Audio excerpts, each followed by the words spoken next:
ಜಂತರ್ ಮಂತರ್ ಗೂಂಡಾಗಿರಿ ಕದಿಮರಿಗೆ ಶುರುವಾಯಿತು count down. Neat ಹೆಸರಲ್ಲಿ ನಾಟಕ, ಸಿಜೆಪಿಯ ಅಸಲಿ ಮುಖವಾಡ ಬಯಲು. ಅರೆಸ್ಟ್ ಭಯದಲ್ಲಿ ನಕಲಿ ಹೋರಾಟಗಾರರು, ಮೋದಿ ಶಾದಿಂದ ಬಿಗ್ ಶಾಕ್.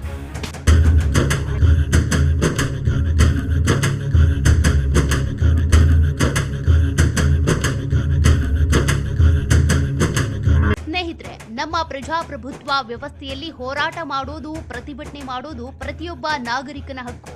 ಅದರಲ್ಲಿ ಯಾವುದೇ ತಪ್ಪಿಲ್ಲ. ಆದ್ರೆ ಅದೇ ಹೋರಾಟದ ಹೆಸರಲ್ಲಿ ಬೀದಿಗೆ ಬಂದು ದೇಶದ ಪ್ರಧಾನ ಮಂತ್ರಿಗಳನ್ನ ಅವಾಚ್ಯ ಶಬ್ದಗಳಿಂದ ನಿಂದಿಸಿದ್ರೆ, ಅವರ ಸ್ವರ್ಗಸ್ಥ ತಾಯಿಯ ಬಗ್ಗೆ ಅತ್ಯಂತ ಕೀಳಾಗಿ ಮಾತನಾಡಿದ್ರೆ ಮತ್ತು ಹಗಲಿರುಳು ದೇಶ ಕಾಯುವ ಪೊಲೀಸರ ಮೇಲೆನೆ ಕಲ್ಲು ತೂರಾಟ ಮಾಡಿದ್ರೆ ಖಂಡಿತವಾಗಿಯೂ ನಮ್ಮ ದೇಶದ ಕಾನೂನು ಸುಮ್ಮನಿರೋದಿಲ್ಲ. ಇದಕ್ಕೆ ಕಾನೂನು ಯಾವ ರೀತಿಯ ಭೀಕರ ತಿರುಗೇಟು ನೀಡುತ್ತೆ ಅನ್ನೋದಕ್ಕೆ ಇದೀಗ ದೆಹಲಿಯ ಜಂತರ್ ಮಂತರ್ ಅಕ್ಷರಶಃ ಸಾಕ್ಷಿಯಾಗಿದೆ. ವೀಕ್ಷಕರೇ, ನೀಟ್ ವಿದ್ಯಾರ್ಥಿಗಳಿಗೆ ನ್ಯಾಯ ಕೊಡಿಸುವ ನೆಪದಲ್ಲಿ ಹುಟ್ಟಿಕೊಂಡಿದ್ದಂತಹ ಕಾಕ್ರೋಚ್ ಜನತಾ ಪಾರ್ಟಿ ಅಂದ್ರೆ ಸಿಜೆಪಿ ಪಡೆಯ ಅಸಲಿ ಬಣ್ಣ ಇದೀಗ ಸಂಪೂರ್ಣವಾಗಿ ಬಯಲಾಗಿದೆ. ಎಲ್ಲಿವರೆಗೆ ಈ ಜಿರಳೆ ಪಡೆ ಬೊಬ್ಬೆ ಹೊಡಿತಾ ಇತ್ತೋ ಅಲ್ಲಿವರೆಗೆ ಇವರನ್ನ ವಿದ್ಯಾರ್ಥಿಗಳ ಪರವಾದ ಹೀರೋಗಳಂತೆ ಬಿಂಬಿಸಲಾಗ್ತಾ ಇತ್ತು. ಆದ್ರೆ ಇವರ ಹೋರಾಟದ ಅಸಲಿ ಉದ್ದೇಶ ಏನಾಗಿತ್ತು ಗೊತ್ತಾ? ಆ ಸತ್ಯ ಗೊತ್ತಾದ್ರೆ ನೀವೇ ದಂಗಾಗಿ ಹೋಗ್ತೀರಾ. ಯಾವ ಕ್ಷಣದಲ್ಲಿ ಕೇಂದ್ರ ಶಿಕ್ಷಣ ಸಚಿವರು ರಾಜೀನಾಮೆ ನೀಡ್ತಾರೋ ಆ ಮರುಕ್ಷಣವೇ ಈ ನಕಲಿ ಹೋರಾಟಗಾರರ ಅಸಲಿ ಮುಖವಾಡ ಕಳಚಿ ಬಿದ್ದಿದೆ. ಅಭಿಜಿತ್ ದೀಪ್ಕೆ ಎಂಬ ಈ ನಾಟಕದ ಸೂತ್ರಧಾರಿ, ನಾವು ವಿದ್ಯಾರ್ಥಿಗಳ ನ್ಯಾಯಕ್ಕಾಗಿ ಹೋರಾಡ್ತಾ ಇದ್ದೀವಿ, ನನಗೆ ಟೈಫಾಯ್ಡ್ ಆಗಿದೆ, ನಾನು ನರಳ್ತಾ ಇದ್ದೀನಿ ಅಂತ ಕ್ಯಾಮ್ರಾ ಮುಂದೆ ಕಣ್ಣೀರ್ ಹಾಕಿದ್ದ. ಆದ್ರೆ ಅದೇ ರಾತ್ರಿ ಮದ್ಯಪಾನ ಪಾರ್ಟಿಯಲ್ಲಿ ಪಬ್ಗಳಲ್ಲಿ ಇದೇ ಗ್ಯಾಂಗ್ ಕುಣಿದು ಕುಪ್ಪಳಿಸಿದ ವಿಡಿಯೋಗಳು ಈಗ ಲೀಕ್ ಆಗಿವೆ. ನಿಜವಾಗಿಯೂ ವಿದ್ಯಾರ್ಥಿಗಳ ಸಾವಿಗೆ ನೊಂದವರು ಯಾರಾದ್ರೂ ಈ ರೀತಿ ಪಾರ್ಟಿ ಮಾಡಿ ಸಂಭ್ರಮಿಸ್ತಾರಾ? ಇಲ್ಲ.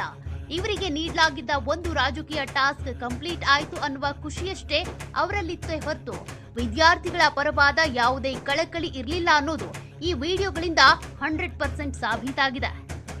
ವೀಕ್ಷಕರೇ, ಇಂತಹ ದೆಹಲಿಯಿಂದ ಗಲ್ಲಿಯವರೆಗಿನ ಪ್ರತಿಯೊಂದು ರಾಜಕೀಯ ಷಡ್ಯಂತ್ರಗಳ ಹಿಂದಿನ ಅಸಲಿ ಸತ್ಯವನ್ನ ಅತ್ಯಂತ ರೋಚಕವಾಗಿ ಮತ್ತು ನಿಖರವಾಗಿ ನಿಮ್ಮ ಮುಂದೆ ತರುವ ನಮ್ಮ ಈ ಪ್ರಯತ್ನ ನಿಮ್ಗೆ ಇಷ್ಟ ಆಗ್ತಾ ಇದ್ರೆ ದಯವಿಟ್ಟು ಈಗಲೇ ನಮ್ಮ political news beat channel subscribe ಆಗಿ, ಪಕ್ಕದಲ್ಲೇ ಇರುವ ಬೆಲ್ ಐಕಾನ್ ಪ್ರೆಸ್ ಮಾಡಿ. ಇದರಿಂದ ನಮ್ಮ ಮುಂದಿನ ಎಲ್ಲಾ ಎಕ್ಸ್ಕ್ಲೂಸಿವ್ ವಿಡಿಯೋಗಳು ನೇರವಾಗಿ ನಿಮ್ಗೆ ತಲುಪುತ್ತವೆ. ಬನ್ನಿ ಈಗ ಅಸಲಿ ಆಟದ ವಿಚಾರಕ್ಕೆ ಬರೋಣ. ಈಗ ಕಾಲ ಬದಲಾಗಿದೆ, ಆಟದ ನಿಯಮಗಳು ಬದಲಾಗಿವೆ. ಯಾರೆಲ್ಲ ನಿನ್ನೆ ಪ್ರಧಾನಿ ನರೇಂದ್ರ ಮೋದಿ ಅವರನ್ನ ಮತ್ತು ಅವರ ತಾಯಿಯನ್ನ ಅತ್ಯಂತ ತುಚ್ಛವಾಗಿ ನಿಂದಿಸಿದ್ರೋ, ಯಾರೆಲ್ಲ ದೆಹಲಿ ಪೊಲೀಸರ ಮೇಲೆ ಹಲ್ಲೆ ಮಾಡಿದ್ರೋ ಅವರೆಲ್ಲರ ಹೆಡೆಮುರಿ ಕಟ್ಟುವಂತ ಬೃಹತ್ ಪೊಲೀಸ್ ಕಾರ್ಯಾಚರಣೆ ಇದೀಗ ಶುರುವಾಗಿದೆ. ನಿನ್ನೆ ರಸ್ತೆಯಲ್ಲಿ ಗಂಟ್ಲು ಹರ್ಕೊಂಡು ಬೈತಿದ್ದ ಹೆಣ್ಮಕ್ಳು ಇಂದು ಕ್ಯಾಮ್ರಾ ಮುಂದೆ ಕಣ್ಣೀರ್ ಹಾಕುತ್ತಾ ನಾನು ಡಿಪ್ರೆಷನ್ಗೆ ಹೋಗ್ತಿದ್ದೇನೆ, ನನ್ಗೆ ಬೆದರಿಕೆ ಬರ್ತಾ ಇದೆ ಅಂತ ಗೊಳೋ ಅಂತಿದ್ದಾರೆ. ಸೇನೆಯ ಬಗ್ಗೆ ಕೆಟ್ಟದಾಗಿ ಮಾತನಾಡಿದ್ದ ಯುವಕ ಕೈ ಮುಗಿದು ಕ್ಷಮೆ ಕೇಳ್ತಿದ್ದಾನೆ. ಇದು ಕಾನೂನಿನ ಅಸಲಿ ತಾಕತ್ತು. ಜಂತರ್ ಮಂತರ್ನಲ್ಲಿ ನಡೆದಂತ ಇಡೀ ಪ್ರತಿಭಟನೆಯನ್ನ ನೀವು ಸೂಕ್ಷ್ಮವಾಗಿ ಗಮನಿಸಿದ್ರೆ ಅಲ್ಲಿ ಸೇರಿದ್ದ ಸಾವಿರಾರು ಮಂದಿ ನಿಜವಾಗಿಯೂ ನೀಟ್ ಅಕ್ರಮದಿಂದ ನೊಂದಂತಹ ವಿದ್ಯಾರ್ಥಿಗಳು ಆಗಿರ್ಲಿಲ್ಲ. ಬದಲಾಗಿ ಅದೊಂದು ವ್ಯವಸ್ಥಿತವಾದಂತಹ ರಾಜಕೀಯ ಪ್ರೇರಿತ ಟೂಲ್ ಕಿಟ್ ಆಗಿತ್ತು. ಅವರ ಹೋರಾಟದ ಉದ್ದೇಶ ವಿದ್ಯಾರ್ಥಿಗಳಿಗೆ ನ್ಯಾಯ ಒದಗಿಸುವುದಕ್ಕಿಂತ ಹೆಚ್ಚಾಗಿ ಕೇಂದ್ರ ಸರ್ಕಾರವನ್ನ ಅಸ್ಥಿರಗೊಳಿಸುವುದು ಮತ್ತು ಪ್ರಧಾನಿ ನರೇಂದ್ರ ಮೋದಿ ಅವರ ಇಮೇಜ್ ಅನ್ನ ಕಂಪ್ಲೀಟ್ ಆಗಿ ಹಾಳು ಮಾಡುವುದೇ ಆಗಿತ್ತು. ಅಲ್ಲಿ ಕೇಳಿ ಬರ್ತಿದ್ದ ಘೋಷಣೆಗಳು ಶಿಕ್ಷಣ ವ್ಯವಸ್ಥೆಯ ಬಗ್ಗೆ ಇರಲೇ ಇಲ್ಲ, ಬದಲಾಗಿ ಕೇವಲ ದ್ವೇಷದ ಮಾತುಗಳಾಗಿದ್ವು. ನಮ್ಮ ದೇಶದಲ್ಲಿ ಹೆಣ್ಣು ಮಕ್ಕಳನ್ನ ಪೂಜಿಸುವ ಸಂಸ್ಕೃತಿ ಇದೆ. ಆದ್ರೆ ದೇಶದ ಪ್ರಧಾನಿಯವರ 75 ವರ್ಷದ ವಯಸ್ಸು, ದೇಶ ಕಾಯುವ ಸೈನ್ಯ ಹಾಗೂ ಸ್ವರ್ಗಸ್ಥ ತಾಯಿಯ ಬಗ್ಗೆ ಅತ್ಯಂತ ಕೀಳು ಮಟ್ಟದ ಶಬ್ದಗಳನ್ನ ಈ ಯುವಕರು ಬಳಸಿದ್ರು. ಇವರು ಕೇವಲ ಸೋಷಿಯಲ್ ಮೀಡಿಯಾದಲ್ಲಿ ವೈರಲ್ ಆಗೋದಕ್ಕೆ ಮತ್ತು 4 ಲೈಕ್ಸ್ ಗಳನ್ನ ಪಡೆಯೋದಕ್ಕೆ ತಮ್ಮ ಸಂಸ್ಕಾರವನ್ನೇ ಕಂಪ್ಲೀಟ್ ಆಗಿ ಮರ್ತು ಹೋಗಿದ್ರು. ಆದ್ರೆ ಇಷ್ಟೆಲ್ಲ ಅವಮಾನಗಳನ್ನ ಎದುರಿಸಿದ್ರು ಕೂಡ ಪ್ರಧಾನಿ ನರೇಂದ್ರ ಮೋದಿ ಅವರು ತೋರಿದಂತ ತಾಳ್ಮೆ ಇದೆಯಲ್ಲ, ಅದು ನಿಜಕ್ಕೂ ಇಡೀ ಜಗತ್ತಿಗೆ ಒಂದು ಭಾರಿ ದೊಡ್ಡ ಮಾದರಿ. ಮೋದಿಯವರು ಒಂದೇ ಒಂದು ಮಾತು ಆಡ್ಲಿಲ್ಲ, ಬದಲಾಗಿ ಅವರು ಸೋಷಿಯಲ್ ಮೀಡಿಯಾದಲ್ಲಿ ವಿಡಿಯೋ ಮಾಡಿ ಮುಖದಲ್ಲಿ ನಗುವನ್ನಿಟ್ಕೊಂಡು ಥ್ಯಾಂಕ್ ಯು ಫ್ರೆಂಡ್ಸ್ ಎನ್ನುವಂತ ಅತ್ಯಂತ ಸಕಾರಾತ್ಮಕ ಸಂದೇಶವನ್ನ ರವಾನಿಸಿದ್ರು. ಮೋದಿ ಅವರ ಈ ತಾಳ್ಮೆ ಅವರನ್ನ ನಿಂದಿಸಿದವರ ಮುಖಕ್ಕೆ ಅಕ್ಷರಶಃ ಒಂದು ಬಾರಿ ದೊಡ್ಡ ಕಪಾಳ ಮೋಕ್ಷದಂತೆ ಕೆಲಸ ಮಾಡಿದೆ. ಇನ್ನೊಂದೆಡೆ ಈ ಗದ್ದಲದ ನಡುವೆ ಕಾಂಗ್ರೆಸ್ ನಾಯಕ ಮಲ್ಲಿಕಾರ್ಜುನ್ ಖರ್ಗೆ ಅವರು ಸಂಸತ್ನಲ್ಲಿ ನಿಂತ್ಕೊಂಡು ವಿದ್ಯಾರ್ಥಿಗಳ ಮೇಲೆ ದೌರ್ಜನ್ಯ ನಡೆಸಿದ್ದಾರೆ ಅಂತ ಭಾರಿ ದೊಡ್ಡ ಭಾಷಣಗಳನ್ನ ಮಾಡಿದ್ರು. ಆದ್ರೆ ದೆಹಲಿ ಪೊಲೀಸರ ಮೇಲೆ ಅದೇ ನಕಲಿ ವಿದ್ಯಾರ್ಥಿಗಳು ಕಲ್ಲು ತೂರಾಟ ಮಾಡಿದ್ದು ಮತ್ತು ದೈಹಿಕ ಹಲ್ಲೆ ಮಾಡಿದ್ದು ಅವರಿಗೆ ಯಾಕೆ ಕಾಣಿಸ್ತಿಲ್ಲ ಅನ್ನೋದು ಸಾರ್ವಜನಿಕರ ಪ್ರಶ್ನೆಯಾಗಿದೆ.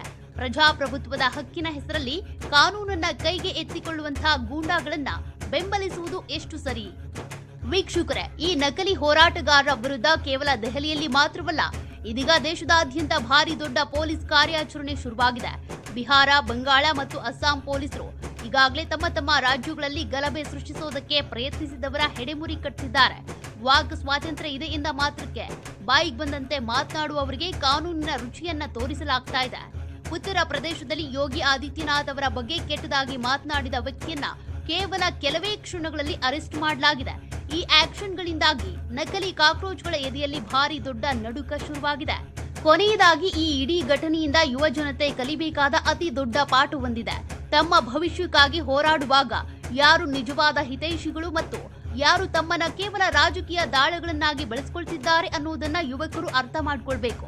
ಪ್ರಜಾಪ್ರಭುತ್ವದಲ್ಲಿ ಪ್ರತಿಭಟನೆ ಮಾಡುವುದು ತಪ್ಪಲ್ಲ, ಆದರೆ ಹಿಂಸೆಗೆ ಇಳಿಯುವುದು ಮತ್ತು ಸಾರ್ವಜನಿಕರ ಆಸ್ತಿ ಪಾಸ್ತಿಯನ್ನ ಹಾಳು ಮಾಡುವುದು ಹೋರಾಟವಲ್ಲ, ಅಕ್ಷರಶಃ ಅಪರಾಧ. ಸುಳ್ಳಿನ ಅಡಿಪಾಯದ ಮೇಲೆ ಕಟ್ಟಿದ ಯಾವುದೇ ಸಾಮ್ರಾಜ್ಯ ಬಹಳ ದಿನ ನಿಲ್ಲೋದಿಲ್ಲ. ನಕಲಿ ಪಡೆಯ ಅಹಂಕಾರ ಇಂದು ಕಣ್ಣೀರಿನ ರೂಪದಲ್ಲಿ ಕರಗಿ ಹೋಗ್ತಾ ಇದೆ. ನಿಮ್ಗೇನನ್ಸುತ್ತೆ ವೀಕ್ಷಕರೇ? ಈ ನಕಲಿ ಹೋರಾಟಗಾರರ ವಿರುದ್ಧ ಕಠಿಣ ಕ್ರಮ ಆಗ್ಬೇಕಾ? ಕಮೆಂಟ್ ಬಾಕ್ಸ್ ನಲ್ಲಿ ನಿಮ್ಮ ಅನಿಸಿಕೆಯನ್ನ ತಪ್ಪದೆ ತಿಳಿಸಿ. ಇದೇ ರೀತಿಯ ನಿಷ್ಪಕ್ಷಪಾತ ಮತ್ತು ಅತ್ಯಂತ ಡೀಟೇಲ್ ಆದ ಪೊಲಿಟಿಕಲ್ ರಿಪೋರ್ಟ್ಗಳಿಗಾಗಿ ನಮ್ಮ ಪೊಲಿಟಿಕಲ್ ನ್ಯೂಸ್ ಬೀಟ್ ಚಾನೆಲ್ ಅನ್ನ ಸಬ್ಸ್ಕ್ರೈಬ್ ಮಾಡೋದನ್ನ ಮರಿಬೇಡಿ. ವಿಡಿಯೋಗೆ ಒಂದು ಲೈಕ್ ಕೊಟ್ಟು ಎಲ್ಲರಿಗೂ ಶೇರ್ ಮಾಡಿ. ಮುಂದಿನ ರೋಚಕ ಸುದ್ದಿಯೊಂದಿಗೆ ಮತ್ತೆ ಸಿಗೋಣ. ನಮಸ್ಕಾರ.